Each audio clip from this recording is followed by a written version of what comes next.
Like, where are you getting that much wasp dung? Like, I feel like to get enough wasp dung to make any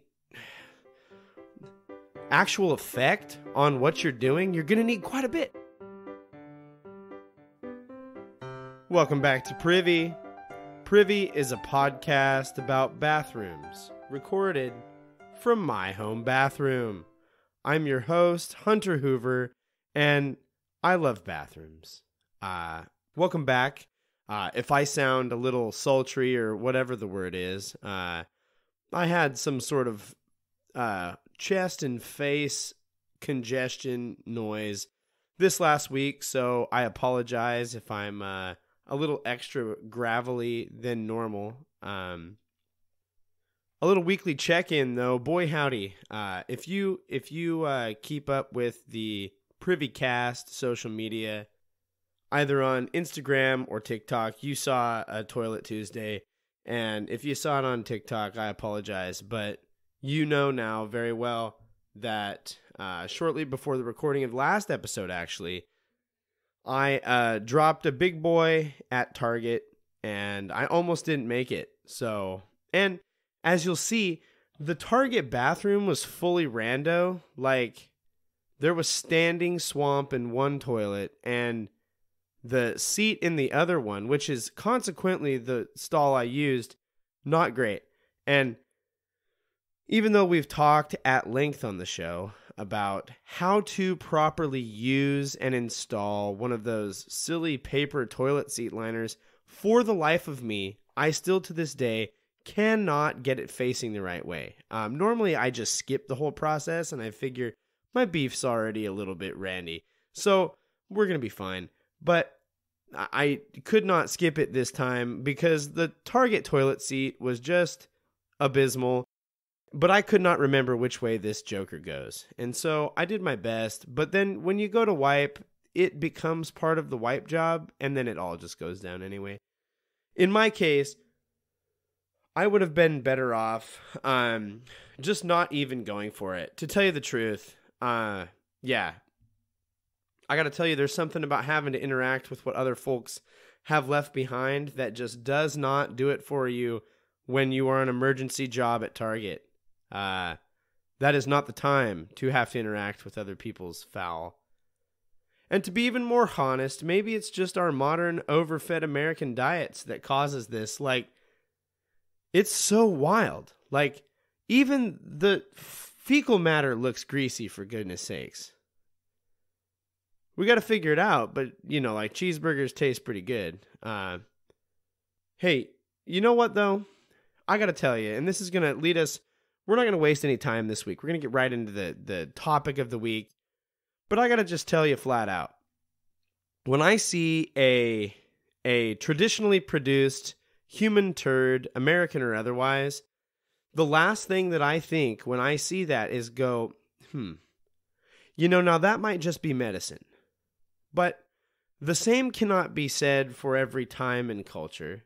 And in the past, we have talked about how Egyptians care very deeply, or the ancient Egyptian cultures, and probably Egyptians today, I'm not trying to make a thing out of it, they care deeply about being clean.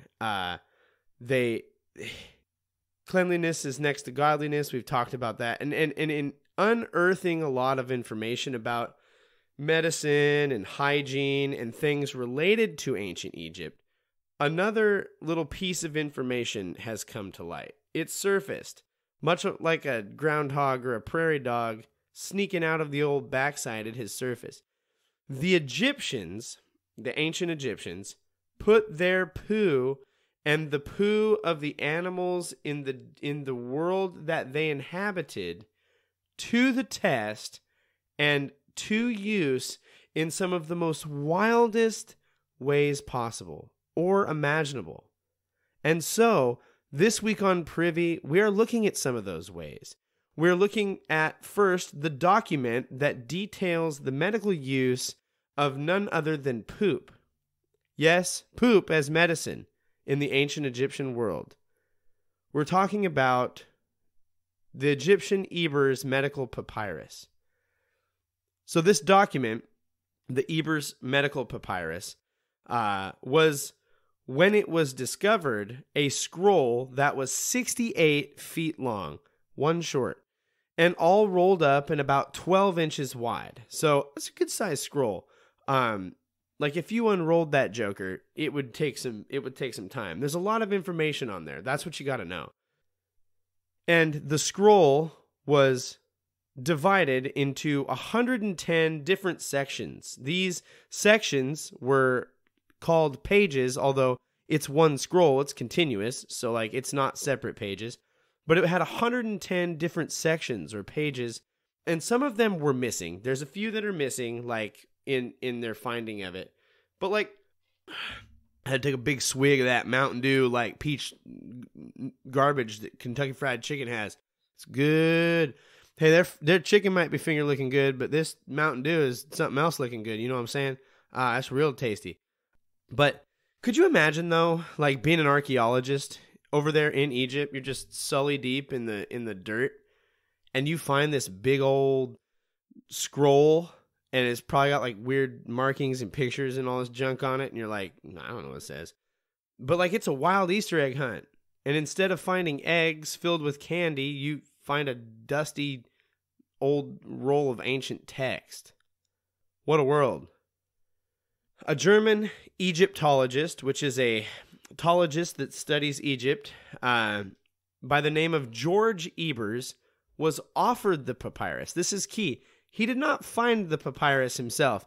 He was offered the papyrus, the story goes, from an Egyptian who approached Ebers, George Ebers, saying that he had an artifact that he could purchase. Now, he presented him with a number of artifacts, and George Ebers is like, listen, bud, if you're here to play hardball, I'll play hardball, but I ain't buying some of these things. Like, I'll pay good money for something good, you know what I'm saying?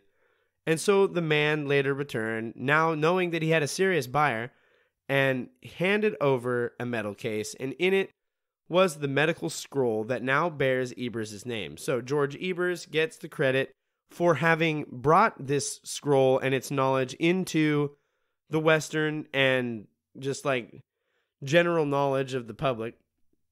And so his name, as was custom, gets attached to the scroll, thus Ebers Papyrus. But the Egyptian at the time wanted too much money for it. And so Ebers had to decline. He's like, it's too steep. It's too rich for my blood. And so he was forced to decline and had to turn down the purchase of this scroll, which was probably difficult. But later, a wealthy friend of George Ebers named Herr Gunther spotted him the needed cash. Hey, Herr Gunther, good job. And as he worked with the scroll in translation and got some second opinions, they estimated and dated the scroll back to about 1500 BC. And so it's an old piece of paper. The scroll contained a lot of philosophy and anatomical things of the period, but the majority of the scroll was a description of ancient Egyptian medical practices. And I've got to tell you, and as I have already buried the lead with in the show today, some of these practices are not medical in nature. You're going to hear these and you're going to go, what? He did what with that? And a whole lot of them, more than you would expect, involve poop, human or otherwise. And it is my intention to describe the medical uses of poop as they are described in the Ebers Medical Papyrus. And so, under the category in the papyrus called organic remedies, we are told that, quote, a mixture of lotus, watermelon, sweet beer, wine, and cat poop could be eaten. That's right, folks, eaten to restore a person's strength. So, first of all, you mix this. Like, who did it first? It's kind of like when you get milk and you're like, who was the first person to go yanking on the cow booby to get the milk out? Like, and then said, let's drink that as humans. Who's the first person that went after this as a remedy? Like, and said, hey, I'll bet if I eat that, it will be like a power-up. Nowadays, we drink Gatorade, and back then, they ate this heinous mixture with cat poop in it. Like, come on now. Like, you can add this same mixture to your chest. They believed you could rub this on your chest to, quote, soften your abdomen, and can be used anywhere there is, quote, hardening in your body. Now, first of all, what? Like, the closest thing that I can find with brief searching and little to no medical knowledge on the internet about what this could possibly be is a thing called scleroderma, probably saying it wrong. So, like, that's the hardening part. But then there's the other thing. Like, have you ever smelled cat poop? Have you ever smelled it? It's so bad. It's so awful. And then you just slather it up on your chest like it's Vicks Vapor Rub. No, thank you. Actually, I'll take a no thank you on that one. But here we are. If your limbs are trembling or shaky, which could be like twitches or low potassium, I don't know, something like that. Nowadays, it's just like, go eat a banana, take 2 and call me in the morning. But back then, you go out to the goat pen, wait for Dominic the donkey to lay a fresh one, and then you take that donkey leaving, or as the Papyrus calls it, the production of the ass. Now, I know you're thinking, did he just, but like the donkey is called that. It's so good because like that is also what the butt produces on a human, and that's also another name for butt. But they are talking about a donkey here. Side note. But you take that fresh laid donkey turd and you add honey and sea salt. It's like a caramel. Like it's like them sea salt caramels you get from Costco, but it's donkey poop instead of chocolate.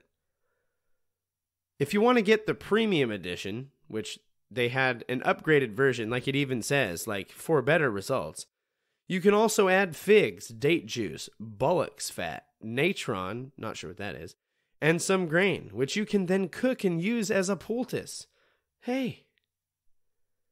If you get a burn, Remedy 111 details how you can apply a mixture containing, he's back, cat's poop on the first day, and then you gotta follow it up with donkey turds on the second day. It's important that you lead with the cat and end with the donkey. It seems like it's valuable to get the order right.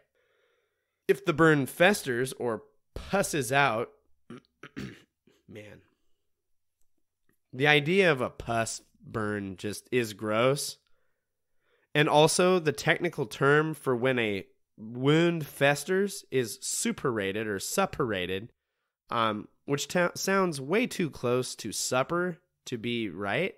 But man, the English language is a wild, wild thing. But if the burn festers or pusses out, you can add elderberries and papyrus plant to the cat poop to help that situation. You can use donkey poop to get a splinter out. Not sure how. I guess maybe it like dries it out and brings it to the surface. Who knows? In the Ebers Papyrus, it also details the use of wasp dung. Hey, did you know that wasps poop? Because I didn't. I mean, technically their pee and poo come from the same hole. Another thing that I didn't know before this episode's research. But yeah, you can use wasp dung for an ulcer. Hey, you want to know what else the Egyptian papyrus said you could use wasp dung for?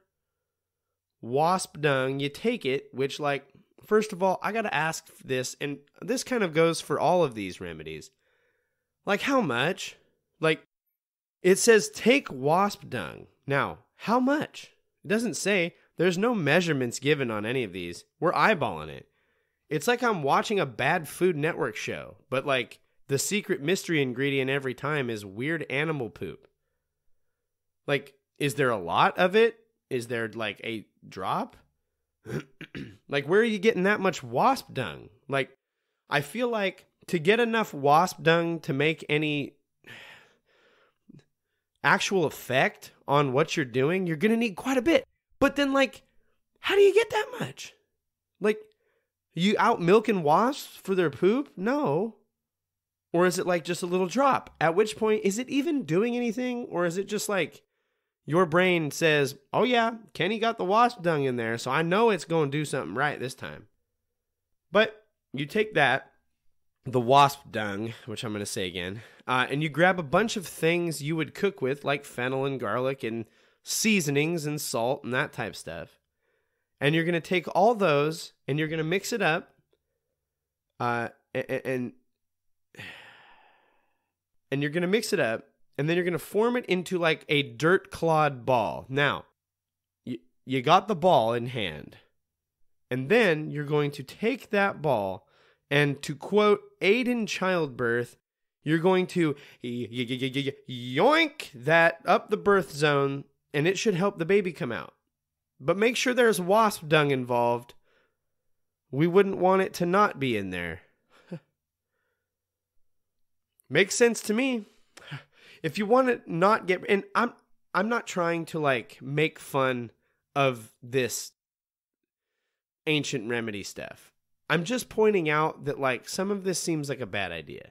And we're going to get to the reality of it in just a second. But if you want to not get pregnant, then you need to make an ointment of alligator poop and honey and smear it on your downstairs. Now, I'm going to go on record in saying that this one probably would work. Like, if somebody got to the intimate stage of a relationship with someone and they derobed and they just had alligator dung just spread on their ding-dong, I'm pretty sure that is the intimate moments of that evening are over. Like, you got alligator dookie downstairs, leading to further questions about how it got there. I think this one is actually a proven, tried and true, don't need to test it because it's just logical fact this would work. I think the insinuation is that they still did it, but it would definitely be an effective contraceptive in that who would want to engage with that in the first place? So, if you're constipated and need to get the poop out of your system, remembering from our laxative episode, they believe that being constipated is the worst, most unholy thing you can be because you're holding on to the dead and gross portions of what you have interacted with. The papyrus has a cure for constipation, but interestingly enough, there's no poop involved in that one. So, like, isn't that interesting? You know, like, no poop interaction to get the poop out. Yep. But if you're wounded, poop on it. So that'll work. Another is for itching and stiffness. You make what I'm calling the poop grab bag. You got dog, you got cat. You mix it up with a bunch of other stuff and it helps with itches. Okay. Pretty much if you have a skin disease in ancient Egypt, you're probably going to rub some type of poop on it. And it would seem there is a scrubbing that happens because they note at one point in the papyrus not to get too tired while doing it. Giggity. Like how you have to really be kneading that deuce into this skin ailment to get tired from the process of rubbing the poop on you. You'd have to really be getting at it. Like, that's what she's. In the disease of the eyes section, we also find more poop. And I would say more poop than any person wanted or was hoping for. In this section, the excrement of a new animal makes its appearance. It says, if you have, quote, bleary eyes, all you have to do, according to the papyrus that is, was mix myrrh, onions, which, by the way, onions are famous for helping with bleary eyes, cypress, and clear oil, whatever that is, and antelope poop. So that's fun. Hooray for antelope poop. Oh wait, there's one more ingredient that you're mixing in the mixture that you spread on your eyes. The entrails of aquatic animal. Now, I'm going to tell you flat out here, I don't know what that is. When it says the entrails of a cadet or aquatic, I don't know how to say it, animal, I don't know what that is. But like, I feel like entrails and poop don't go on your eyes. Now, this isn't a hunter's anecdote, but I will admit this one thing. Dang it, I might be able to eat my words here. So my buddy, I'm going to have him tell this story. But at one point, I'm going to get him on here. At one point in his life, he had to place a contact lens made out of human byproduct on his eye to extract a parasite from his eye. So there might be something going on here, but I doubt the poop is helping. Also, how is crushed up entrails and poop going to help with, quote, bleary eyes? It's going to make them blearier. And if your eyes are glassy, you can use human poop mixed with other stuff. But they do recommend it be from a kid. So, like, who's the adult that's soliciting this from a child? If you, like, no. Hey, psst. Hey, kid. Come crap in this cup for me. My eyes are weird. I don't feel comfortable. The kid's going to take off every time. If you have a growth, such as cataracts in your eyes, you usually get your choice of poop-related remedies. You can mix the splat of a he-nut bird with sea salt. Could you imagine willingly putting bird poop in your eye? No thanks. But you don't want that. You can always grab a lizard and squeeze some turds out of him. Lizard poop also comes in handy to keep hair from growing into the eye once it has been plucked out. I don't even know what that means. One cure for the nervous system in the scroll, and the longest ingredient list, which does contain hog dung, hog squat, for a nervous system treatment. Your hair quits growing, rub poop on it. The one remedy that seems like it probably would be sound advice is spread mouse poop on the walls of a storage bin to help keep rodents out. But then I'd like to point out, you have mouse poop coming in contact with your grains and food and stuff. So, not the best idea, maybe, cleanliness-wise there. The Egyptians, the ancient Egyptians, used poop to tell a lot of things about what was wrong with a person. But we're gonna get into that later this month. There's plenty of other non-waste related things in the papyrus. In the papyrus, it notes that part of what the gods gave humanity and animals was the use of their excrement. In fact, it also indicates that they believed the gods themselves, the gods of Egypt, blessed humanity by contributing their poop, as well as pretty much every other discharge they have. Yep. Wish it wasn't in there, but it was. Hey, thank you, Big Brady Bunch in the sky, for giving us these stinky deposits to use for our health. We know the Egyptians believed the gods they worshipped could poop, and that a person who's regular was closer to godliness. But why are they so infatuated, with using it? Why do so many of their medical treatments contain the use of poop? Well, some of it is the poop involved in these medical treatments is more spiritual or magical in nature. And what I mean by that is many of these treatments and remedies have an incantation or a series of things that you can say if you want the treatment to work, or it serves kind of like a prayer to the gods while you are enacting the treatment. The ancient Egyptians, also have certain beliefs and certain religious things related to certain animals. Cats were a sign of good luck. Donkeys are a sign of hard work and resilience. Dogs point towards the afterlife and trying to appease the gods of the afterlife. And so with this said, some even believe that the Egyptians believed that the dung and of these animals was like a thing. When you used it, you invoke that animal in the use of this remedy. And why not the other parts of it? It's because this is a big thing here. With this said, Some believe the Egyptians believed the dung that scarab or dung beetles would roll was holy. The scarab beetle will lay its eggs in the poop ball. So the dung beetle, he's like rolling his little ball. It's like a snowball, but it's turds. And he's rolling it up. And as he does it, he'll lay his eggs in it, and they will actually grow inside that poop.